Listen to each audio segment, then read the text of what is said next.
Jemi rikthyer sërish në studio, do të diskutojmë tani për tregun imobiliar, sepse javën e kaluar Banka e Shqipërisë publikoi shifrat në lidhje me investimet e huaja direkte dhe rezulton se një sasi e konsiderueshme kanë shkuar pikërisht në tregun e pasurive të paluajtshme. Më gjërësisht do të diskutojmë me Ervin Demirxhiun, ekspert i tregut pasurive të paluajtshme, konsulent. Përshëndetje, mirë se erdhët. Përshëndetje, mirë se vjen. Një sasi në total investimet e huaja janë 760 milion euro, por pjesa që shkon pikërisht për blerjen e pasurive të paluajtshme përbën 135 milion ose 35% të këtij totali. Në këndvështrimin tuaj është Bregdeti, Jugu, mbas edhe Veriu apo Tirana që tërheq pjesën më të madhe? Tani, Shqipëria i tërheq tuajt në çdo të cep të saj. I tërheq tuajt sepse ne akoma kemi çmime goxha konkurruese krahasuar me rajonin. Janë të larta për ne, por janë të ulta krahasuar me... Janë të larta për nivelin tonë ekonomik, por janë shumë të ulta apo prona apo çmime me perspektivë për tuajt që vinë nga vende goxha më të zhvilluara se sa ne, nordike etj, që kanë të ardhura shumë më të larta se sa ne,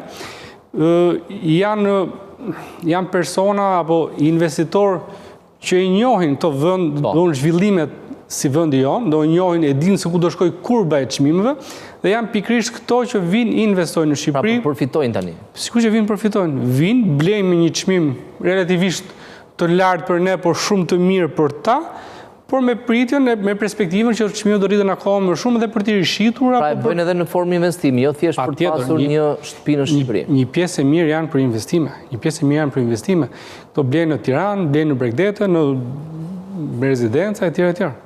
Pra, tendenca, shifrat janë për 6 mujorin e këtij viti, por tendenca si ka qenë paktën për korrikun ngushtin, por edhe në vijim si mendoni se mund të? E njëjta tendencë rritje është. E njëjta tendencë rritje, do janë po këto klientë, po kjo kategori klientë që vinë, pyesin, blejnë dhe ikin dhe vinë pastaj për të marrë frytet e kësaj. Janë pikërisht të huajt interesi tyre për të blerë një shtëpi në Shqipëri, qoftë në qytete, qoftë në Bregdet, që e ka rritur tregun kaq shumë? Është një nga faktorët. Është se ju nga shuma që u përmend pak më lart, është goxha e konsiderueshme. 135 milion euro vetëm për blerjen e pasurive të paluajtshme. Është goxha e konsiderueshme, sigurisht që është një nga faktorët e rritjes së çmimeve. Pa përmendur pastaj kostot e tjera që ndikojnë sigurisht në rritjen e çmimeve. Harta e tuajve apo kryesisht Europa apo edhe mtej? Atyre që blenë, kryesisht janë në Europa, por në mënyrë sporadike gjenden ndoshta nga kontinentet tjera, patjetër. Vinë blenë. Megjithatë, pritet që të ketë disa ndryshime në këndvështrimin tuaj, si pritet ndikojnë në treg, është fillimisht rivlerësimi. Përpara se të vjojmë, rivlerësimi e ka bllokuar disi tregun gjatë kësaj periudhe? Ne vitin që shkoi kishim një eksperiencë goxha të keqe me çështjen e rivlerësimit. Me shashun që u hodh që do bëhej rivlerësimi dhe nuk u bë, shitjet e apartamenteve që rishitën, domethënë jo ndërtimet e reja, shkuan thuajse zero. Dhe jemi në po të njëjtën situatë. Thuajse zero në rishitjen e apartamenteve. Pra njerëzit po presin Njerëzit po presin me të drejtë, sepse janë prona që kanë goxha ngarkesë financiare për shitjen dhe me drejtë thonë ne do presim, përveç rasteve kush e ka me shumë gut, kush ka një hall një tjerë që do e shesi, por të tjerët realisht janë kthyer goxha transaksione. Dhe në vitin e ardhshëm referenca së bashku me rivlerësimin pritet të ketë ndikim ose më tepër kosto për qytetarët, sepse nëse një apartament, supozojmë, është blerë për herë të parë, mund të ketë një çmim reference më të lartë. Pra diferenca mes çmimit të blerjes dhe rivlerësimit. Tani, ne kemi thënë dhe herë tjera që ngarkesa apo prona që do preken më shumë janë pronat që nuk e arrin atë vlerë. Nuk e arritën vlerë. Dhe problemi këtë herë për pjesën e çmimeve të referencës do jetë se do prekim më shumë pjesën bregdetare, do prekim më shumë pjesën bregdetare që nuk është prej vitësh nuk është indeksuar me çmimin e referencës. Dhe realisht është problem për ato pronë që nuk arrin, sepse ndodh një fenomen në pronën e Bregdetit. Në të njëjtin pallat, Ne mund të kemi 2 apartamente, një shikon nga deti, një nuk shikon nga deti. Dhe sigurisht që çmimi i referencës është i njëjtë, por çmimi i tregut nuk është kurse i njëjtë. Dhe ajo pronë që nuk shikon nga deti sigurisht që do ndikohet goxha nga ato, sepse ajo që vërtet shikon nga deti që e ka vlerën reale mbi referencën, për ato nuk është fare problem çmimi i referencës. Problemi është vetëm për pronat që nuk e arrin atë prag. Ato mbi ngarkohen me taksa. Ky është problemi. Pra, problemi është që edhe nëse vlera e pronës nuk është sa referenca, është poshtë, tatimi do paguhet për çmimin e Patimi do të paguhet për referencë. Por në këtë rast ne do kemi një të keqe dhe një të mirë, mund të themi, kuptimin nëse do realizohet vërtet çmim rivlerësimi i pronave, do çdo qytetar do ketë mundësinë ta çojë ato vlerën e pronës në çmim referencë, të paktën që të tatohet sa më pak, dhe flitet për një 5%, nga 15 sigurisht që është goxha e konsiderueshme dhe goxha përfitim. Është më e lartë krahasuar me 2 apo 3% që janë bërë fushatat e tjera. Patjetër që është shumë e lartë, por mund të jetë drejt. Të mendojmë pozitivisht që është shumë më mirë se sa 15. Sigurisht. Ndërkohë, sërish në lidhje me rivlerësimin, kush duhet ta bëjë? Ata që duan të shesin një pasuri, apo edhe ata që s'kan ndërmend ta shesin, por realisht i rrisin vlerën pronës? Në fushatat më pashme, unë e kam sugjeruar çdo kujt që ka një pronë. Ne vërtet nuk mund të kemi plane për të shitur një prone, por një moment caktuar unë kam... Asnjëherë si dihet, unë kam pas shumë miq të mi apo klient që moment që kam mbaruar fushata e rivlerësimit, janë drejtuar tek unë si mund ta bëjmë. Nuk e ç'a bën. Moment që mbarojnë afatet për kryer një procesi, nuk do paguash të plot.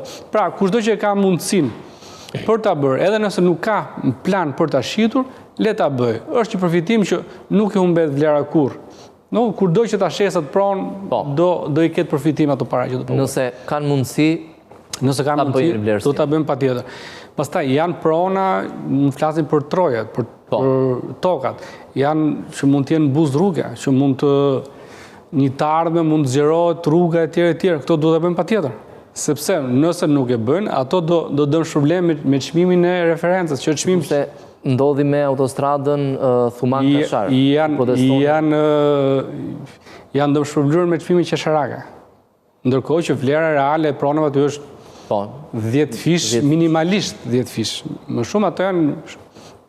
Dhe nëse do kishte një rivlerësim prone, sigurisht që do kishte një mundësi më shumë, sigurisht që do shkonte në gjykat, por do kishte shanset për të fituar. Patjetër që do ishin shumë të larta, sepse derisa shteti ta ka vlerësuar që e ka marrë taksën për aq, sigurisht është detyruar të përgjigjet pastaj. Sigurisht.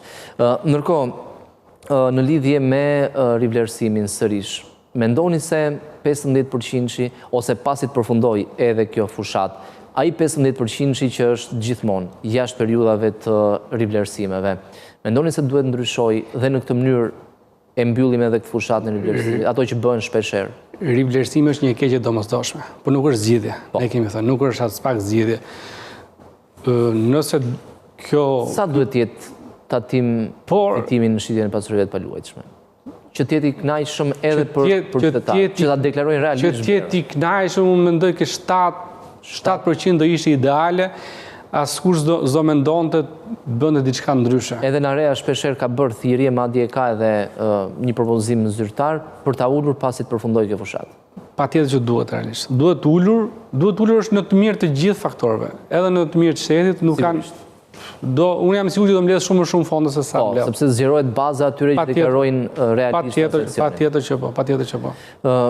Jemi në periudhën përflasim për shitjen e pasurive të paluajtshme, por një tjetër segment është ai i qiradhënies. Dhe jemi përpara sezonit të fillimit të vitit të ri akademik. Vjet re një rritje kërkesës nga studentët për të marrë shtëpi banesa me qira?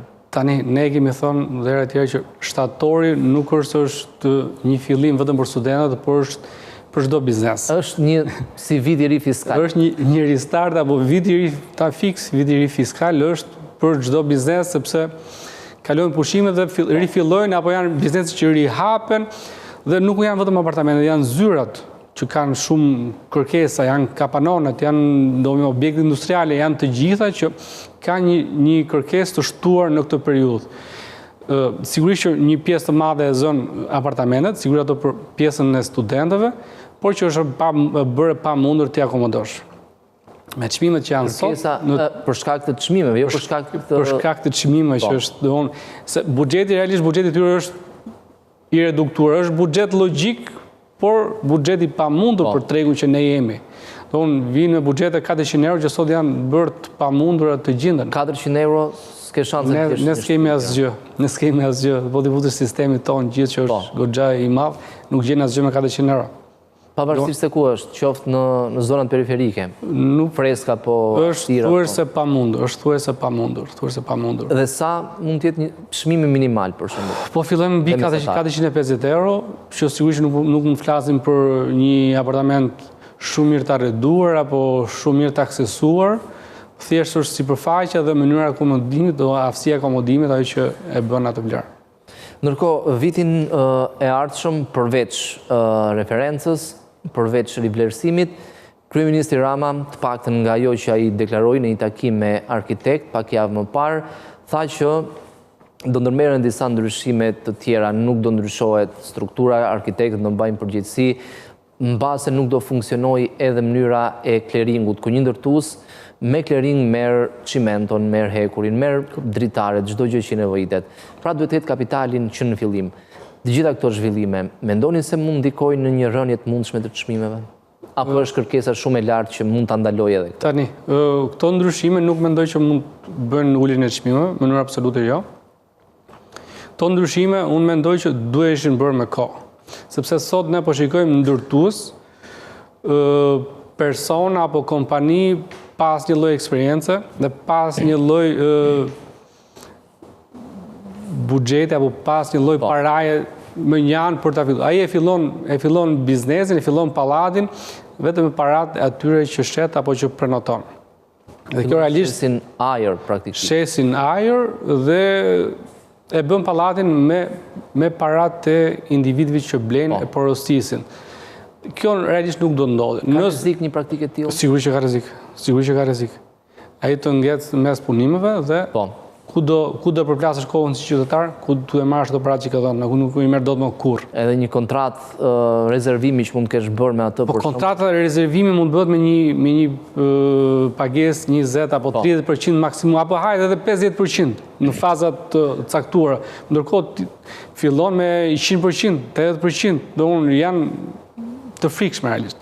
Pra, unë gjithmonë kur jemi në shitje të pronave që janë në proces ndërtimi, ne gjithmonë kemi parasysh kë kemi përballë si ndërtues. Jo çdo ndërtues e ofrojmë te klientët tanë, sepse e dim që në moment që do ketë një problem, dera e parë që do përplasen do jemi ne. Dhe për të shmangur gjithë të probleme, ne mundohemi të punojmë me ndërtues serioz. Do duhet hiqet kleringu, se ne jemi kthyer si mesjet, mip të jap, domethënë që s'ka sens realisht. Nëse ti je vërtet ndërtues, duhet të kesh një kapital. Dhe nëse një projekt, një ndërtim, një pallata, projekt një rezidencial kushton 10 milion euro, ti do t'i kesh 10 milion euro të bllokuara. Qoftë kredi, qoftë duhet t'i kesh të bllokuara dhe sipas situacioneve chargjon dhe paguan punëtorët apo çfarëdo që krijon më shumë jo vetëm siguri kjo, por edhe besim nga ana e sigurisht që krijon besim dhe siguri dhe standard në ndërtim, sepse në moment që ne sot operojmë me clearing, edhe deri diku standardi apo cilësia bie sepse ajo llogaria dhënia është pak më e vogël, sepse në fund fare ti nuk po më jep para, do më japësh një pronë që unë akoma s'e kam marrë. Do ishte ideale realisht të ndryshojë dhe po të rregullojnë në mënyrë e dur. Pastaj çështja e arkitektëve është thjesht do mbajnë në tepër përgjegjësi. Thjesht për t'i përmendur si do ndikojnë. Thjesht për t'i përmendur, por nuk kurse ka ndikim. Nëse shohim tregun në përgjithësi, të gjithin zhvillimin e tij, në çfarë faze jemi? Mund kemi arritur në një stad ku tregu po maturohet dhe çmimet kanë gjetur një stabilitet? Apo mund kemi rritje? Ne sigurisht që kemi akoma vend për rritje, kemi akoma vend në këtë treg që jemi, por mendoj tani pjekuria ka filluar duke kërkuar cilësinë. Një pjesë e mirë të klientëve tani kërkojnë cilësinë, kërkojnë ato standarde që ne folëm që duhet të ketë një pronë. Kemi akoma rrugë. Për rritje të çmimeve. Për rritje të çmimeve dhe standardesh. Do në kemi, derisa folëm pak më parë në lidhje me blerësit të huaj, pse vinë, ato nuk... Standardi mund t'jetë një arsye. Standardi dhe çmimi. Standardi dhe çmimi. Ato nuk investojnë kohë, ato nuk investojnë për një rritje 200-300 euro, apo 400 apo 500 euro, ato investojnë për më shumë. Në base edhe për një kthim goxha më të lartë. Nëse e krahasojmë për shembull, sidomos zonat që janë më të pëlqyera, zonat që janë më të kërkuara për të blerë pasuritë paluajtshme. Nëse bëjmë krahasime me rajonin, me Malin e Zi, mbase që ka të njëjtat karakteristika vend bregdetarëve. Janë më të ulta akoma? Po, Mali i Zi mund të jetë me 2000 euro më lart se ne. 2000 euro më lart se ne, po. Do në zonat të ngjashme luksoza. Kur mund të arrim këtë nivel të çmimesh nëse mund të bëjmë parashikim të Malit të Zi? Mali i Zi ndoshta për 2 vite, 3 vite. 2 vite të ardhshëm, 3 vite të ardhshëm, patjetër. Tregu do të vijojë të rritet. Patjetër që po. Dhe është për këtë arsye, mund të jetë sërish momenti për të investuar për të blerë një pronë aktualisht? Patjetër që po, patjetër që po. Dhe sidomos për ato që janë me qera është momenti dur, pavarësisht janë të vonuar, ne themi gjithmonë është momenti dur të hidhen në treg për të blerë diçka, sepse më vonë do jetë akoma shumë më e vështirë për to. Zakonisht Ervin, një treg imobiliar ka çmime të ngjashme të qeras mujore me kostin mujor të kredisë. Në Shqipëri si është? E njëjta gjë është. Pra, qeraja mund të kthehet në kost. Qeraja mund të kthehet një kost mujor shumë lehtë, ndoshta me pak sforco. Gjithsesi, nëse ju do jeni në kushdo qoftë që jeton me qera, maksimumi që mund të shtyjë një pagesë qeraja është 1 muaj. Një gjë e tillë mund ndodhë me bankën. Është më mirë të ketë ke banka, se mund fare është po depoziton disa para që i ka të vetat. Do kredia është, ti depoziton para tuaj, i ke tuaj në fund fare. Ndërsa tek qeraja ti s'merr asgjë.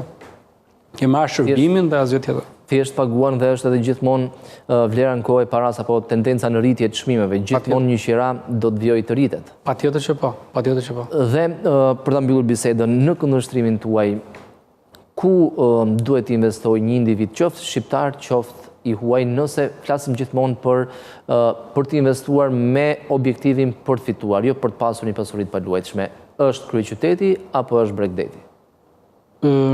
Nëse një individ do të investojë për të kthyer investimin, është ato zona që akoma nuk janë të zhvilluara mjaftueshëm. Kjo është dhe që mund të jetë Bregdet do të ndërtohen. Patjetër që po do zhvillohet patjetër. Mund të jetë Bregdet, mund të jetë zona në Tiranë që akoma se kanë marrë atë zhvillim, qoftë infrastruktura apo tjerë. Janë gjithmonë këto zona që të japin për pak kohë dyfishimin e atij çmimi. Shembulli i fundit, mund të jetë për shembull Unaza e re? Unaza e re, Paskuqani, patjetër që po, që shumë shpejt do ketë ato vlera që s'do i përballojnë dot qytetarët e Tiranës. Që unë kam kohë që i them që blini, po akoma i duket larg faktikisht, sepse nuk janë mësuar. Janë edhe dyshues. Janë dyshues, po ne po të flasim për larg nuk është, sepse nga këtu në studio që jemi ne, Paskuqani as 5 minuta është. Po të flasim edhe nga qendra është e njëjta gjë. Paskuqanin është e njëjta gjë sikur ti je në kodrën e diellit. Po. Si je në Unaz. Moment që je në Unaz, je kudo në Tiranë. Nga qendra kam shtypjen është edhe më afër. Patjetër që po. Se je direkt me bulevardin e ri. Po njerëzit akoma nuk e kuptojnë, por kur ta kuptojnë do jetë tepër vonë, do blejnë dot më. Ervin, ju falenderoj që ishit në studio. Faleminderit juve.